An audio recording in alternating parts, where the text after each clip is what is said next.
What's happening, all you minties? This is the Uncanny Omar from Near Mint Condition, and join me today for the Superman Comprehensive Reading Order in Collected Editions, Part 5.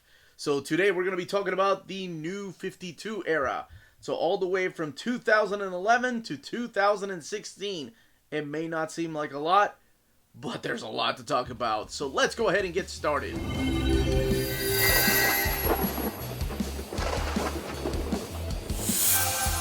And welcome back, everybody. So today we are in part 5 of the Superman reading order. And if you're interested in voting for the next reading orders, please don't forget to check out our Patreon. The link is in the description of this video. There are different tiers to meet your needs. And starting at the $1 tier is the written documentation for these reading order videos. So today we're looking at the New 52 era. This was such an impactful era. I know a lot of my viewers got into DC Comics because of this era. So although it may not seem like a lot to talk about, there is a lot to talk about. And I am going to warn you ahead of time. Towards the end of this era, I do have to talk about a spoiler, but I will tell you when I'm going to be talking about that spoiler before we talk about a couple of books, because I hate to ruin a reading experience for anybody that doesn't know what's coming or what's going to happen. But I did want to throw that out there. Don't forget to smash that like button and subscribe. Ring that bell for notifications to let you know when our videos are going live. Let's go ahead and get started. We'll start with this omnibus right here. Not a lot of Superman omnis, but hey, the New 52 has one by Grant Morrison. So here we have Superman by Grant Morrison Omnibus. So this is the only Superman omnibus out of this particular era. And this collects the issue 0 through 18 in the first annual of Superman New 52. Now, when I've talked about Superman in the past, after Crisis on Infinite Earths, there was a hard reboot where John Byrne came in and pretty much redid his entire origin. Then we had Infinite Crisis, we had 0 Hour, we had Final Crisis. And those had a little soft reboot. Nothing really big was changed. Just some of his origin, especially with Jeff Johns after Infinite Crisis. But after Flashpoint, DC decided to just completely revamp the character of Superman. He was one of the characters that they decided, we're going to start over from scratch. We're going to tell a brand new origin. And we're going to leave it up to Grant Morrison to do it. So Grant Morrison teams up with Rags Morales at first to retell the origin of Superman, and that can be found in the pages of Action Comics. Everything at DC Comics was renumbered, whether it was Batman, Detective Comics, Action Comics. That legacy number was gone, and it went back to number 1, and they kicked it off with 52 titles, hence the name New 52. Now, I've seen New 52 spelled NU, which stands for New Universe 52, or NEW. But I am talking about this era. So after Flashpoint, this is a brand new start for Superman. This resets everything you've known about him. His lore, everything from Krypton, his parents raising him in Smallville, the Phantom Zone, and of course Metropolis. The biggest change is his parents. And this is just a little bit of a spoiler, not much, because it kicks it off this way. In this particular version of Superman, both Paul and Ma Kent have passed away. And I'm not going to talk about how they did it, but you can find out through these pages how they decided to pretty much put those characters aside and leave Clark alone to kind of almost raise himself into adulthood. It's almost pretty sad, and it's a big change because part of who Superman is Paul and Ma Kent. So in this particular universe, when it was restarted, they decided that he's going to be alone. Now, this is collected in trade paperbacks as well. It's the first 3 trade paperbacks of Action Comics, or it's called Superman Action Comics, like that. Or you can get it in this omnibus format. But regardless if it's the 3 trade paperbacks or this particular omnibus, I suggest reading this first. This sets up the new Superman and who he is, and this is his origin story. But Superman has another ongoing title that has been reset to a number 1, and this is Superman What Price Tomorrow. This collects the first 6 issues of that series. Now we're looking at more of a modern time Superman. That stuff in Action Comics was set in the past. He was wearing pants and that Superman shirt. Here he has his full costume. And here it's written by the legendary George Paydez. And he does the breakdowns of the stories in here, and the dialogue, and of course the plot. Then we have people like Jesus Merino come in and do the actual pencils. Nicola Scott comes in later and does the pencils of this. So this is a new starting point for Superman. And this is during a time when the Daily Planet and Metropolis are all having a fear of who this character is. But then slowly they start seeing that, hey, Superman might be one of us. Not only is he stopping goons, but he's stopping these oncoming threats that are going to destroy Metropolis. So, no omnibus of this. They're just trade paperbacks. Takes us to Volume 2. This is Secrets and Lies. Again, set in the modern time. Now, after George Paydez leaves, it's Dan Jurgens and Keith Giffen that take up the mantle of writing the stories. There's a story in here, too, by Scott Lobdell and Fabian Nicieza. The artwork is now Jesus Merino. It's Dan Jurgens supplying some of it. Now we have something interesting happening in the story of Superman. We saw the Majestic story where it introduced Mr. Majestic to the life of Superman, where pretty much DC had absorbed Wildstorm. They were trying to introduce new characters of Wildstorm into the DC universe. Now, since we have a full-blown new universe, we have some of these characters play a bigger role. So this right here has the idea of the reporter or ex-blogger claims to have found the secret identity of Superman in here. And now we have Hellspawn as the villain, which is really interesting. Hellspawn, I've always liked his design. He was from Wildcats, and his design is this big flaming skull like that. I thought he was a badass. But now he is full-blown in the DC universe. We get to see characters in here like Grifter, too, from Wildcats. And I think that was an editorial mandate. Fury at World's End. By now, Dan Jurgens has stepped away from the book, and it's Scott Lobdell and Kenneth Rocafort, who have been working together on the relaunch of Red Hood and the Outlaws, another New 52 title. This right here, the stories in here can also be found on Hell on Earth, which is a big crossover with Superboy and Supergirl. This is a story about a ghost from Krypton and how they've come to Metropolis in hopes of finding the last son of Krypton, which is, of course, Superman. However, this ghost is not a friendly person. So, of course, there's this huge fight between Superman, Superboy, and Supergirl. So, not only does Superman have a new origin, but so does Supergirl. Supergirl's origin was rebooted. She is still cousins with Kal-El. However, because his origin was rebooted, hers had to be rebooted too. Then we have Superboy. Now, in the pages of post-Infinite Crisis, we had a little bit of hint as to what happened to Superboy, and I'm not going to spoil what happens there. But in this brand new universe, he has a new origin, and it includes, well, clones and experiments, and you can find out for yourself. Again, this is collected with Superboy 14 through 17 and Supergirl 14 through 17 in a trade paperback called Hell on Earth if you want the full story. If you just want the Superman stories, which I'm mainly focused on right now, this is the book for you. Now we have Superman Unchained. This is available in trade paperback as well. This is just a standard size hardcover. Sadly, they never did a oversized hardcover of this collection, which is surprising because this has Jim Lee as the artist. It also has some Dustin Nguyen artwork in here, but Jim Lee is the main artist on this. This is written by Scott Snyder, who at the time was revamping and kicking all kinds of ass on Batman. So this tells a story about long ago, decades ago, long before the last son of Krypton landed on Earth. There was another being that also fell from the sky, and they called him Wraith. And his role, he had a big role in humanity's past when it came to war. He kind of became a super soldier, if you will. Now, this super soldier has been awakened, and of course, he's been unchained. Now it's only up to Superman to stop him. We've seen these stories before, and honestly, that's okay. You know, it's nothing new, but this is a brand new universe. We haven't seen this particular story in this universe, well, yet. Now, this was only a 9-issue miniseries, and then was also a director's cut, too, which I think is available all the way in the back. but it's got some kick-ass artwork by Jim Lee, and I strongly suggest reading it here.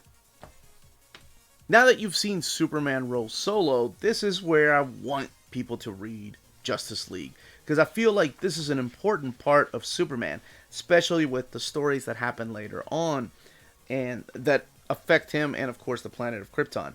But this is the relaunch of Justice League, written by Jeff Johns and Jim Lee. Well, Jim Lee did the first 10 or so issues. There were some fill-in issues, but this is how Superman met the rest of the DC universe, how he met Green Lantern, how he met Wonder Woman, how he met Batman. And I think it really helps flesh out this character. But I think reading it alongside Action Comics and Superman gets a little bit confusing, because you start questioning, wait a minute, he's acting a little bit different here. And he does, I will say that. He acts a little bit different here than he does in Action Comics. Again, that's a different writer's take on the books. But this is available in omnibus format. There's a second omnibus coming out later this year. Actually, yeah, I think it comes out next month. And also available in trade paperbacks and standard size hardcovers. But that is Justice League Hybrid. Grant Morrison has stepped away from Action Comics, so you have a fill-in writer of Andy Diggle. Eventually, Scott Lobdell takes over the book. You have beautiful artwork by Tony S. Danielle.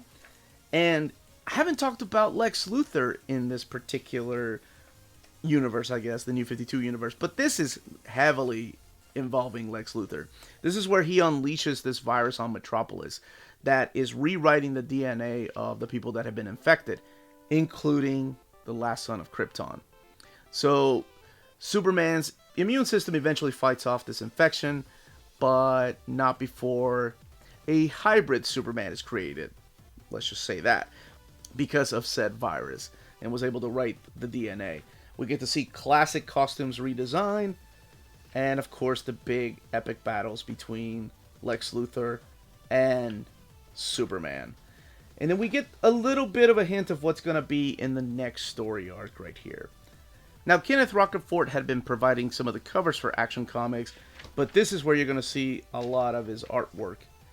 He is joined by Scott Lobdell in telling the story of Superman. This is Psy-War, and this features the Queen of Hive.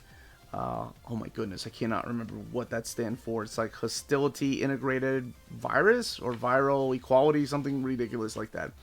And the Queen has placed a telepathic, and she's placed Dr. Hector Hammond from the pages of Green Lantern, his thoughts deep into Superman's mind.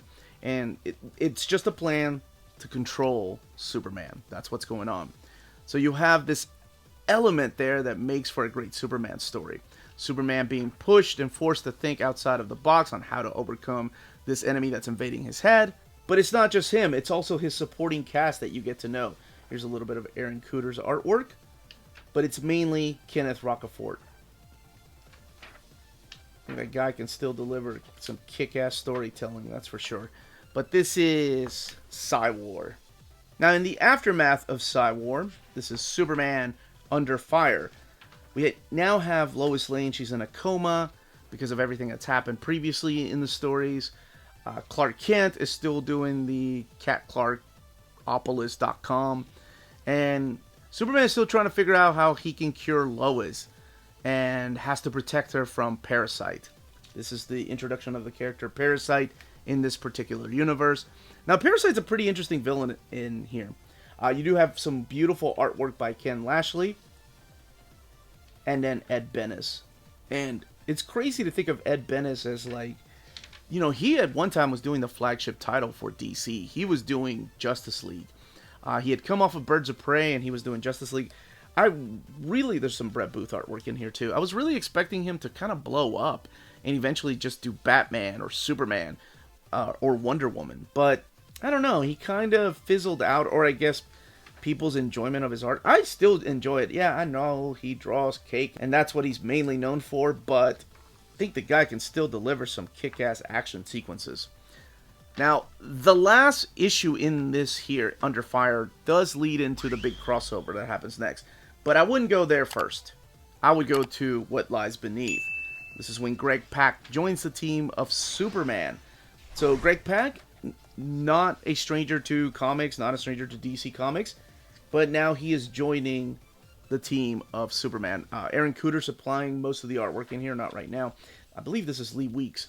But this is the secret origin story.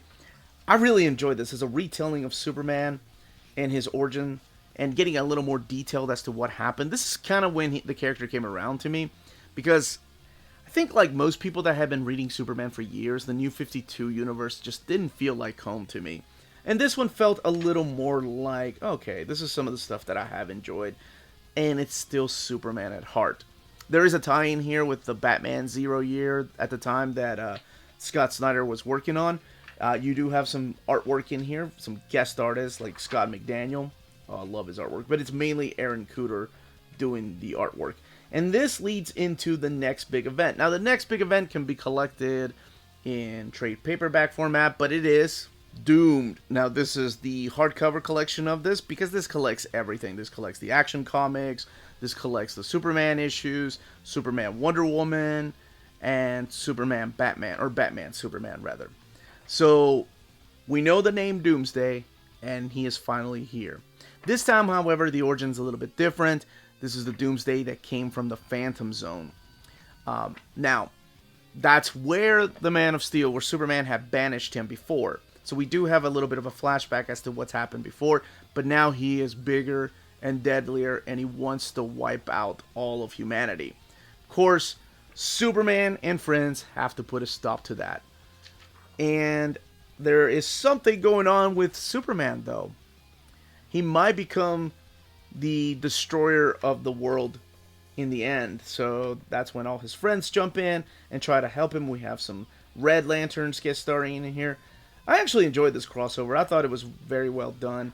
It was stupid fun. But then again, I mean, Death and Return was stupid fun to me. And this was no different.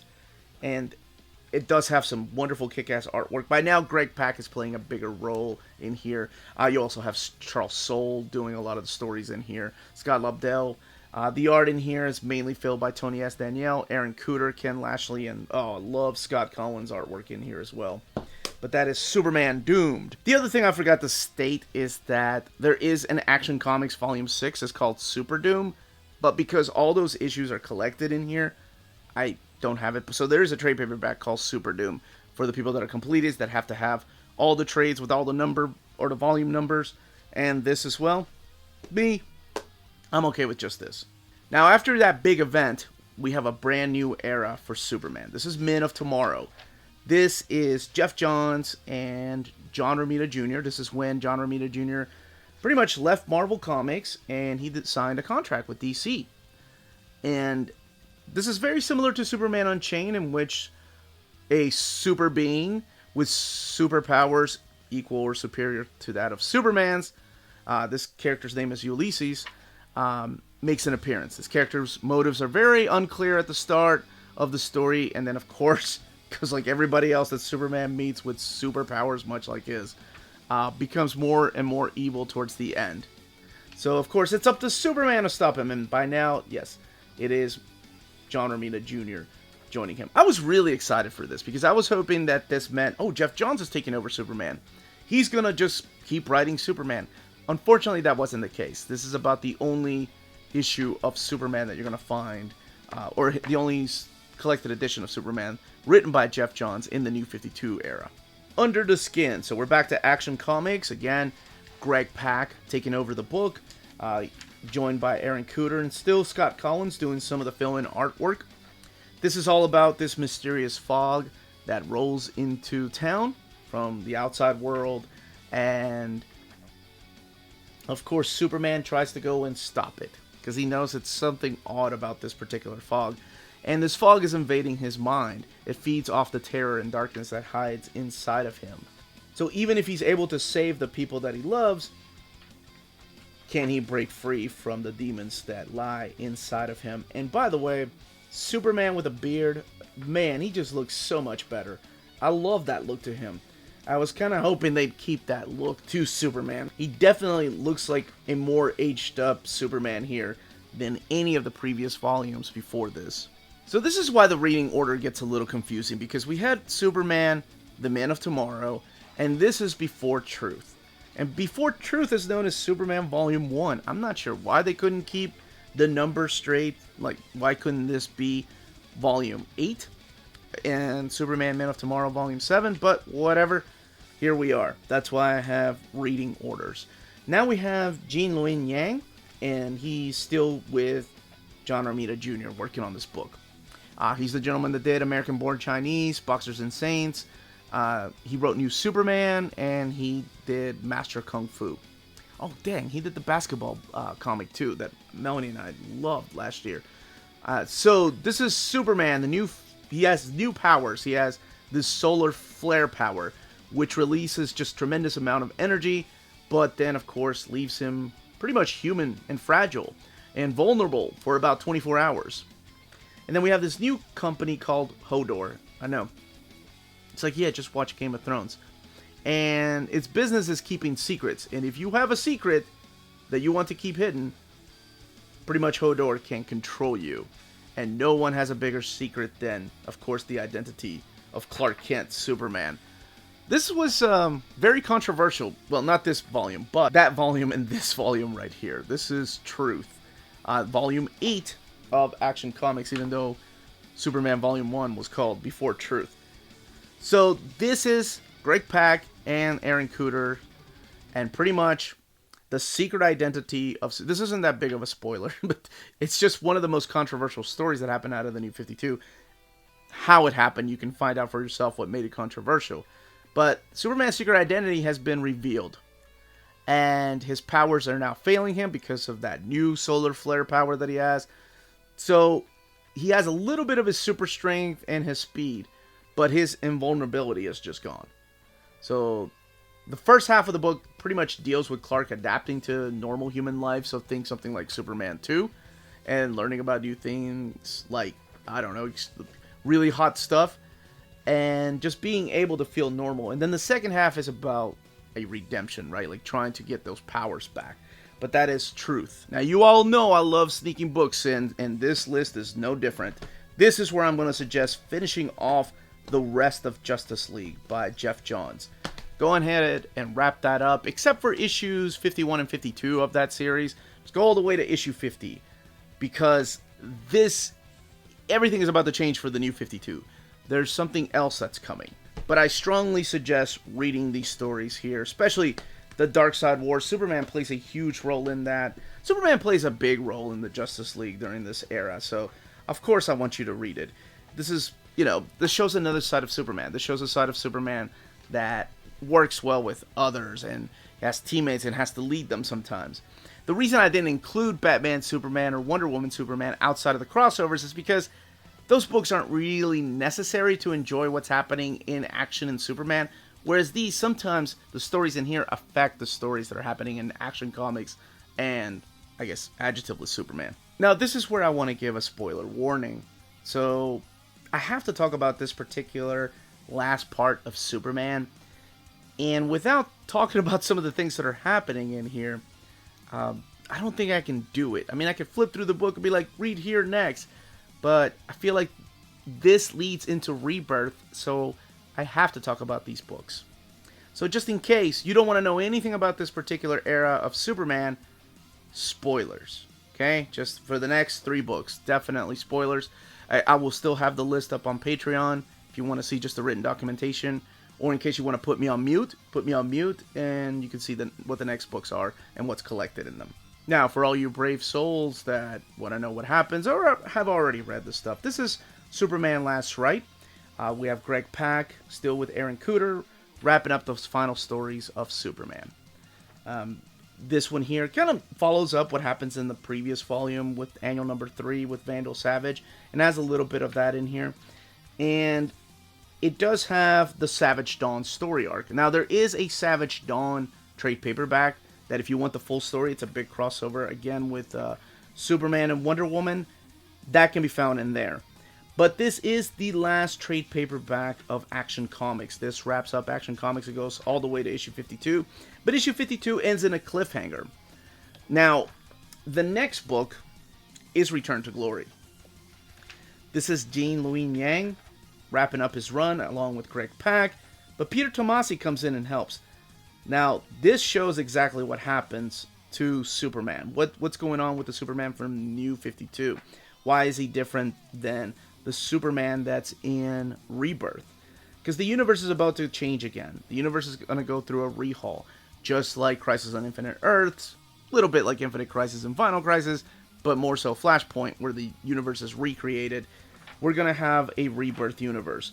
Now, the last Right story arc crosses over in here.